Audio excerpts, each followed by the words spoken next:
Guten Tag, YouTube. This is Lego Noki 101 speaking. Now, today I'm going to be doing another double review.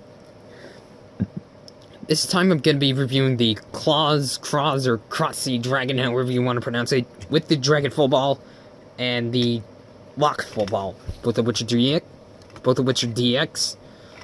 So, first things first, let's take a look at the two full balls on their own. First up, we have the Dragon Full Ball, which, as I said, came with the crawz, or Cross-ZDragon, which is navy blue in color, with a Chinese dragon face up front with some scaly patterns. Actually, a pretty cool design. But in any case, cap can twist, bottle can be shaken, and that takes care of that. Next is the Lock Full Ball. And now, spoiler alert, now for those who didn't know, this was a campaign item back when it was first released, which I honestly didn't like. I kind of wish this thing came with the Clawser instead, but oh well, what are you gonna do? So anyways, this is a golden full ball with a padlock design, key up here, some chains, and of course, cap can be twisted, bottle can be shaken. So anyways, time to bring in the build driver.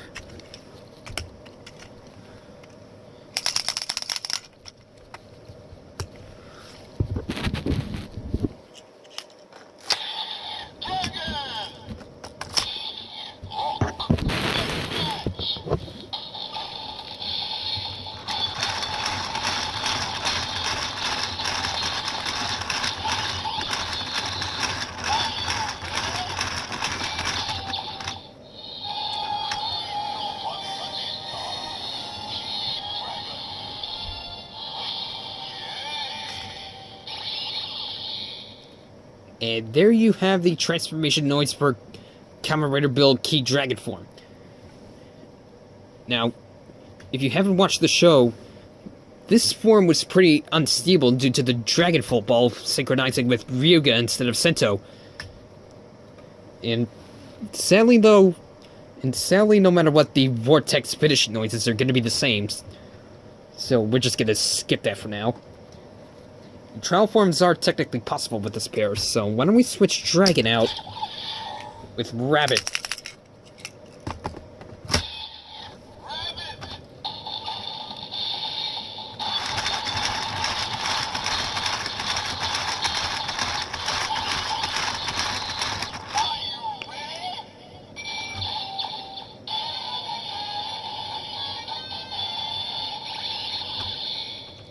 And there you have the transformation for Kamen Rider build trial form Rabbit Lock. Now, sadly, the trial... I'm not sure if I said this before, but the trial form announcements and the vortex attack noise is going to be the same no matter what. So we're just going to skip that. So, moving along, here we have the crawz, or Cross-ZDragon, however you want to pronounce it. Me personally, I kind of prefer to pronounce it crawz, as it seems more suitable for a guy with the dragon motif than Cross-Z. And in case you don't know, yeah, that is actually how it's spelled. It's officially spelled Cross-Z. I'm not sure why they didn't for crawz instead. But any case, getting a close up on that face.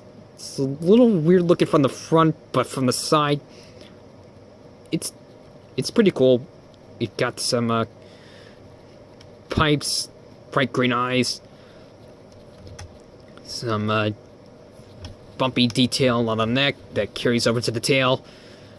The torso and legs is where it has the most bulk. You have a lot of pipes here, a red button that'll activate the noise, wings back here. But then when you look at it from this side, there's not that much to it. I honestly kind of wish they found a way to carry some of these build details from the front and carried them over to the back. But anyways, pin combo, battery compartment, speaker, on-off switch down here. Before we get into the electronics, let me just see, I kind of feel like they don't really need that much mass back here for these two legs. Kind of wish they found a way to break down all this mass and still be able to have the electronics function. And as for articulation, you also don't really get that much. The head can move up and down, tail can move up and down. Just can't really get that much poses out of him. But one thing I have come up with is bag. Kind of funny in my opinion. But anyways, turn this thing on and you get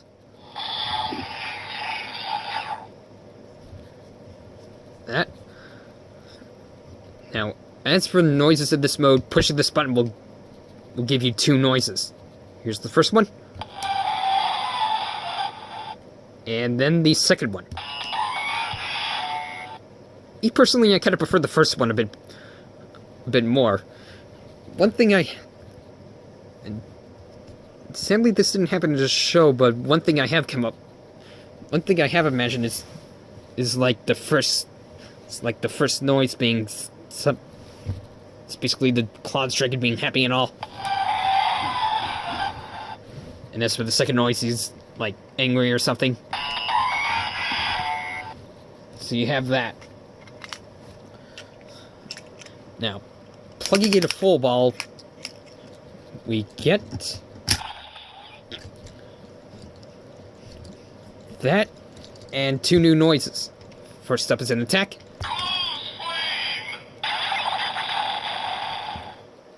And transformation preparation.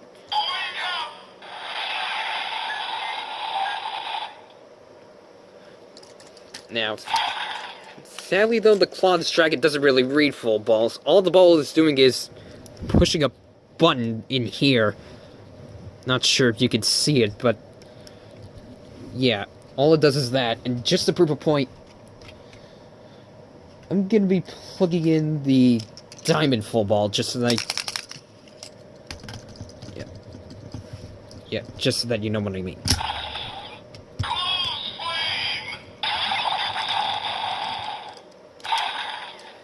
Now, this and the Gorilla Full Ball I will review later.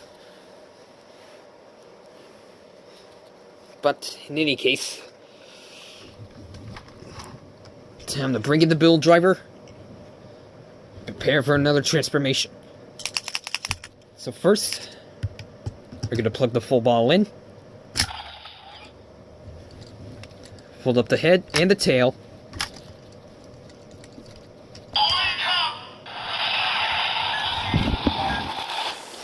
You don't necessarily have to push the red button, but basically that's what happens in the show. So anyways, slide this in.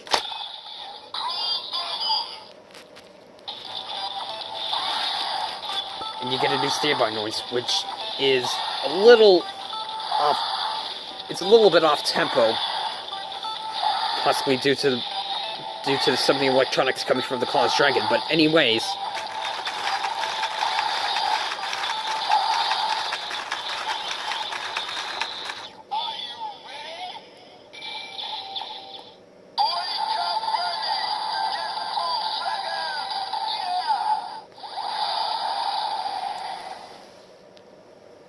There you have the transformation noise for Kamen Rider Crawz, or ClawsZ, whatever. Me personally, I call him Kamen Rider Crawz. So in any case, for the finishing attack,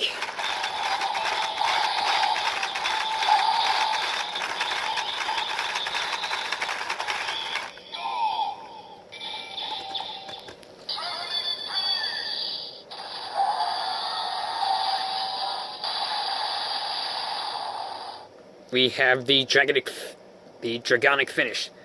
Now, sadly though, this red button doesn't really do anything with the ClawsDragon is plugged into the build driver.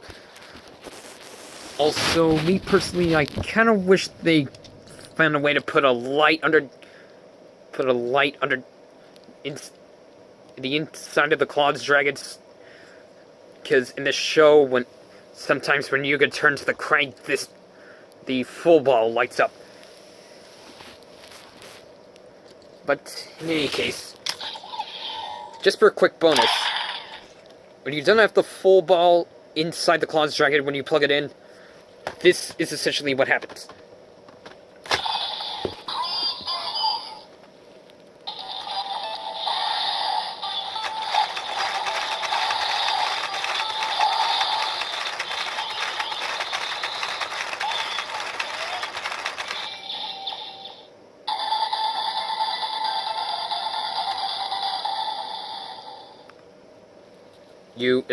For the transformation, you essentially get just the music, no vocal callouts or anything.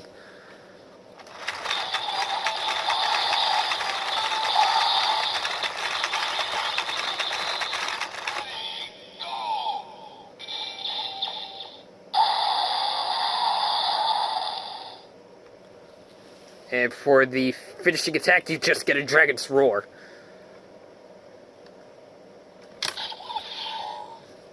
So yeah, these are actually pretty decent. These are actually pretty decent toys by themselves. So yeah, that's pretty much it. Please rate, comment, and subscribe. This is Meganuki111 saying, Auf Wiedersehen.